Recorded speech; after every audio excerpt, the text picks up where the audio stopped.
Good morning, I'm Susie Nicol with Officer.com, and I'm here today with Frederick Police Chief Kim Dine, soon to be the new head of the Capitol Police of Washington, D.C. Good morning, Chief. Good morning. So I understand you've been here for quite a few years and you're about ready to make a change.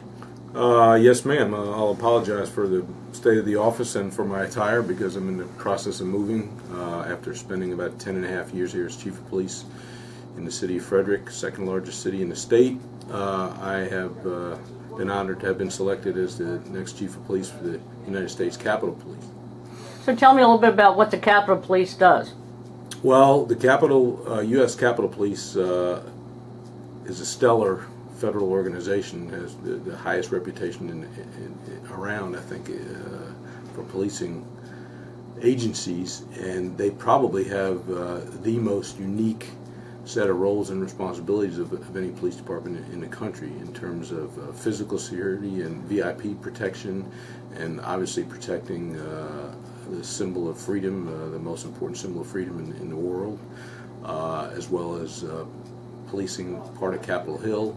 They have sole responsibility, obviously, on the campus, multiple buildings, protecting 535 members of Congress, protecting millions of people that come to Capitol Hill every day, and then they have obviously concurrent jurisdiction with the Metropolitan Police Department on parts of Capitol Hill.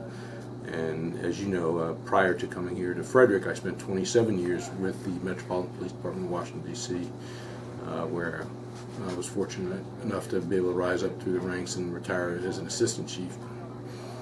So understand you'll have concurrent jurisdiction with Metropolitan Police down there. Is that the way police officers work down there? Right, and there's a sort of a larger area that we share jurisdiction with Metropolitan Police or MPD, and then we have sole responsibility, obviously, on the Capitol grounds or the Capitol campus.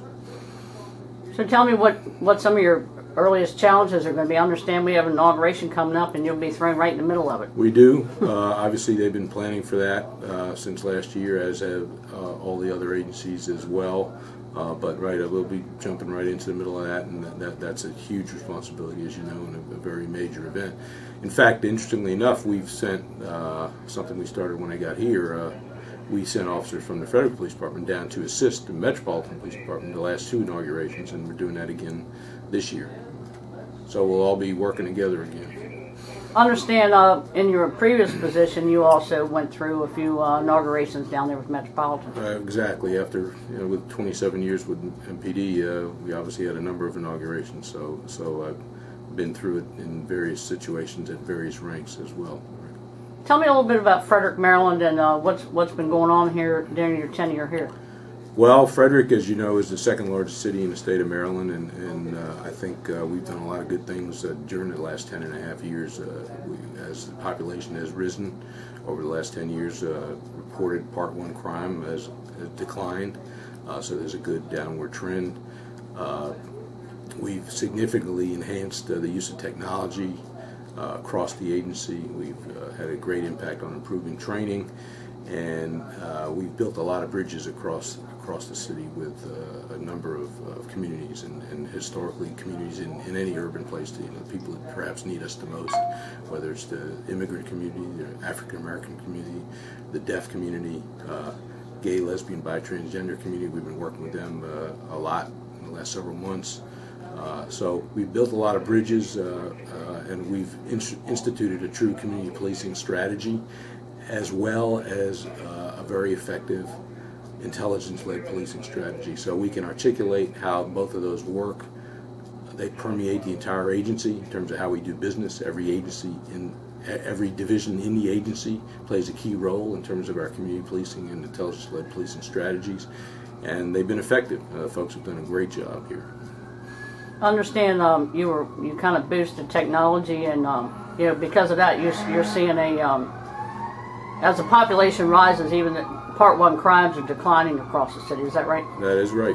So we're very proud of that. The officers and the command staff and the supervisors have done a fabulous job. We have great men and women in the Federal Police Department. So I guess you've determined through your studies and being out there on the what when you need the officers and what location and what times, right? Exactly. That's part of what intelligence-led policing is all about, is really dissecting the crime data so you can put people when and where they need to be, and then that you're actually tracking the criminals doing the crimes. Like most cities, there's probably about 8% of the people committing 80% of the crimes. And you just need to know who they are and when they're doing it and where they're doing it, and that's part of what intelligence-led policing is all about. So we've been very aggressively pursuing grants over the past 10.5 years, and you know, one example of that is that we were able to get a community prosecutor that helps us create some linkage between the prosecutor's office and the police department. We also got an additional crime analyst, so we had 2 crime analysts for a department our size, which is very good. And all they do, basically, all day long is crunch numbers and analyze trends and data, and then they feed that out to the folks on the street. And that's also part of the intelligence-led policing strategy. And then we've also been aggressive, as I said, getting grants. So we have a Safe Streets program that helps attack, and the strategy behind that is basically attacking the most violent offenders and connecting the dots between all the agencies involved, other law enforcement agencies and codes and permits and parole and probation, and all of those agencies play a key role. So we got a full-time Safe Streets coordinator that's paid for by the grant as well. And that's all part of, as I mentioned, the overall intelligence-led policing strategy. And yes, we think all of that's had a good impact. Well, you're going from a department of how many to how many people in the other department? Well, it's interesting. I came from a department of about 4,000, which is the Metropolitan Police Department, and then came to an agency of about 141 sworn, and now I'm going back to an agency of over 1,700 sworn. So do you look, even though everybody sees Capitol Police, are you looking to take your philosophy of community policing, intelligence with you when you go down there? Well, obviously they have a set of different roles and responsibilities, as I mentioned, that is very unique and different in many ways from urban police departments, but then some of it is similar. So, my first job is to listen, I think, and listen and look and understand what their roles are. And if there's something that we think we can institute that would have a positive impact, absolutely. But my way of doing business is not to go in and just make changes just to say I made changes. People spend their whole careers in places, and every police department has its own culture, and you need to respect the men and women of the agency and the culture, but you also need to work with folks. And if good people in any agency always are ready for positive, productive change. So you're looking to go down there and just kind of observe and depend on the expertise of the people that are there to kind of. I'll be listening and learning and talking and listening and learning. Not so much talking, because you learned a long time ago you don't learn a lot while you're talking. So I'll be listening and learning a lot. Yeah. Well, tell me a little bit about how you were notified. Somebody said, or I just talked to you earlier, and you said you were driving back up from an interview and they called you on your phone. Well, as you know, it's kind of can be a long, arduous process, and I believe they had a good number of applicants. But at some point, after one of the multiple interviews, they were calling me and texting me. Of course, I couldn't handle it, texting or the emails. They were calling on the phone and telling me they decided I was the one that they wanted. So obviously it's extremely humbling.